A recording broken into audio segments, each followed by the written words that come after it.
Even if there's not enough money in it to trigger a probate in California, a lot of those companies will require a probate to gain access to it. So the issue is not usually the amount. Because I mean, who's keeping $185,000 in their Venmo? Not likely. No. The issue is not the dollar amount. The issue is someone need to get that $200 that you have sitting in there. They have a duty to get that $200 sitting in there. Yeah. They have to get it. They have to go get it, or get all the beneficiaries' permission to abandon it. Right. Which, say it's not worth the bother. Yeah. Which happens if it's going to cost more money to get it than it is to abandon. And you're going to get, yeah. But if somebody dies, they generally, at least the ones that I looked at, they do have a process that doesn't necessarily require letters of administration or letters of testimony. In other words, doesn't necessarily require a probate. So you just have to look at each one, and they're going to change over time.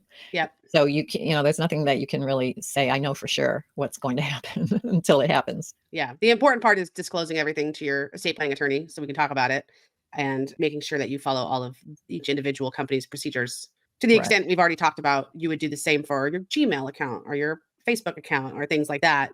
Everybody has their own procedure, and even banks, even though we do things in a standardized way for bank accounts, you still have to follow each bank's procedures. Every bank is different. Not yet. There's not a uniform act anywhere regarding financial institutions.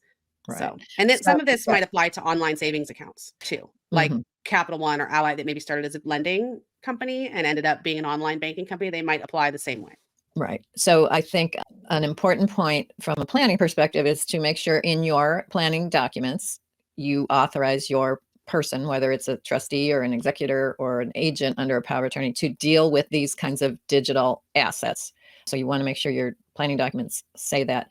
And then there's, the kind of quick and dirty advice, which is make sure that your login credentials are available, accessible. If you pass away, so much easier for someone to log in and get the Venmo money moved into your checking account, right, than to try and jump through Venmo's hoops. And I think there's a little bit of a caveat though on that. So we don't want anyone getting in trouble. Right.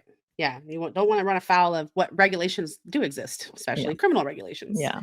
If you're going to do that, it's not your money. It's your fiduciary responsibility to make sure that everybody else gets their share of that money. Thank you for joining us today for another episode of Absolute Trust Talk Live. If you enjoyed listening in, then don't forget to subscribe. You can find us on Apple Podcasts or wherever you may listen by searching Absolute Trust Talk. While you're there, we would also love for you to leave us a review. And then why not share your favorite episodes with family, friends, or colleagues too? You can find all of our shows and corresponding show notes by visiting absolutetrustcounsel.com. You'll also find a variety of other free resources, including our ebooks, videos, blogs, presentations, and more. If you need help with your estate planning or administration, we also offer a free discovery call to help get the process started. You can find more information on booking your session by visiting absolutetrustcounsel.com/scheduling. Don't forget to keep an eye out for our next live episode. If you join us for the broadcast, you can submit questions during the show.